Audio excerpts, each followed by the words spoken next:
Hello, everybody. Tim Teacher here with another weekly reading of our book, Obi, Gerbil on the Loose by Michael Delaney.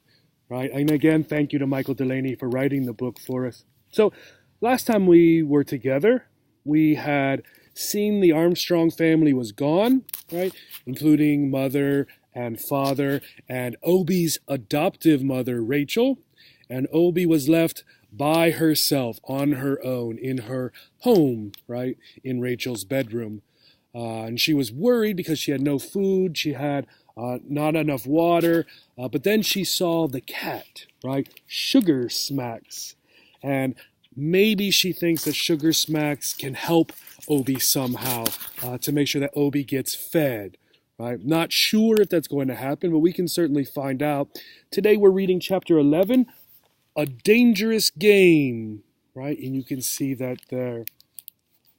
Sugar Smacks casually ambled across the yellow carpet to Rachel's dresser. Then the cat sprang up, landing on top of the dresser, near Rachel's upturned hairbrush that the girl had forgotten to take. She plopped herself down in front of Obi's apartment, wiggled a front paw through the narrow bars of Obi's living room, and tried to swat poor Obi. "You don't happen to know where the Armstrongs went, do you?" asked Obi, staying just out of reach of the cat's lunging paw. "Who wants to know?" asked Sugar Smacks. "Well, me," replied Obi. "Why do you want to know?" "Just curious." "Tell you what," said Sugar Smacks, "we'll play a game." "A game?" said Obi. "What kind of a game?" "You try and touch my paw without me smacking you with my sharp claws." This really did not sound like such a fun game to Obi. In fact, it sounded quite dangerous. "What happens if I touch your paw and I don't get mauled?" asked Obi. "Well, if that should happen, I'll answer one of your questions," replied the cat. "What do you say?" The truth was, Obi didn't dare say no, not to a cat. She was too afraid.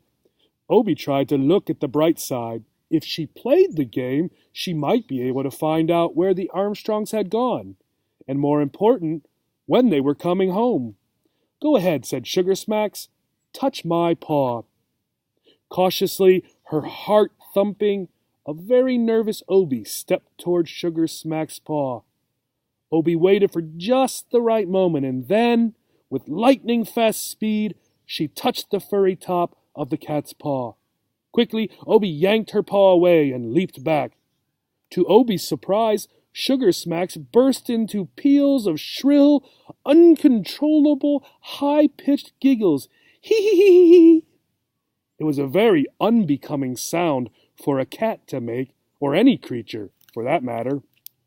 "Again!" cried Sugar Smacks gleefully, taking another swat at Obi. "Do it again!" "But I didn't get to ask you a question," said Obi. "Oh, all right, ask one," said Sugar Smacks. She sounded annoyed and impatient with this part of the game. "Where did the Armstrongs go?" "On vacation." "Where?" Sugar Smacks smiled and shook her head. She said, wagging her paw at Obi, as if the little gerbil was being very naughty. "You know the rules, Obi. You have to touch my paw before I answer another question." Obi lifted her small paw and stepped forward. She waited for just the right moment, then touched the top of the cat's paw. Once again, as Obi leaped back to safety, the cat shrieked with delight. "Hee-hee-hee-hee!" "Where did the Armstrongs go on vacation?" "A lot of places." "What kind of places?" The cat let out an impatient sigh. "Come on, Obi. You know the rules." Obi felt cheated. In her opinion, a lot of places was not a fair answer. But Obi was too timid to protest. She stepped forward and touched the cat's paw again. "Hee-hee-hee-hee!" "What kind of places?" "One of the places was called Cape Cod." "Okay, touch me again." Obi did. "Hee-hee-hee-hee!" "How long will the Armstrongs be gone?" 2 weeks. 2 weeks!" cried Obi, aghast. Come on," cried Sugar Smacks. "You're taking too long. Touch me again." The game continued with Obi touching Sugar Smacks' outstretched paw. Sugar Smacks bursting into peals of giggles. Obie asking a question, Sugar Smacks answering, and then Obie touching the cat's paw again to ask another question. Obie asked all sorts of things. Did any other pets go with the Armstrongs? No. Who's feeding the pets while the Armstrongs are gone? That Tad boy. Just before the Armstrongs left, Rachel and her mother came back into the house. Do you know why? They came into the kitchen, and Rachel wrote something on a piece of paper. What did she write? Asked Obie. Now, if Sugar Smacks had been paying more attention and not being so giggly, she might have realized how strange this question sounded. Why would Obie ask such a thing? After all, animals can't read. Like I can read, replied Sugar Smacks. Go on, touch me again. But I don't have any more questions, said Obie. Oh, come on, you must have one more question. Obie didn't want Sugar Smacks to get angry, so she touched her paw again. Hee hee hee hee. When is Tad coming to feed us? Don't know, replied Sugar Smacks. Touch me again, touch me again. Obie really did not want to play anymore. But what could she do? As she stepped forward to touch the cat's paw, an unexpected thing happened.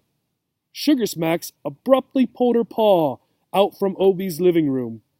She jerked up her head, ears perked. What was that? She demanded.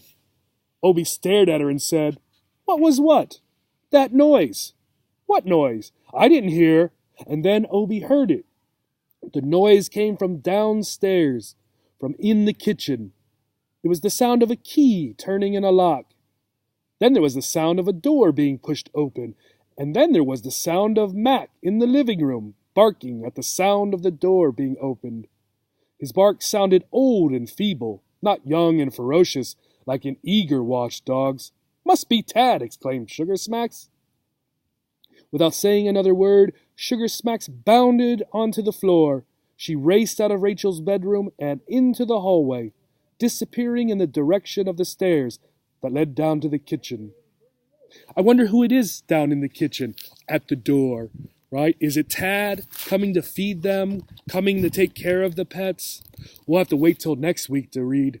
I hope you enjoyed the reading this week. I look forward to seeing you next week. Bye-bye.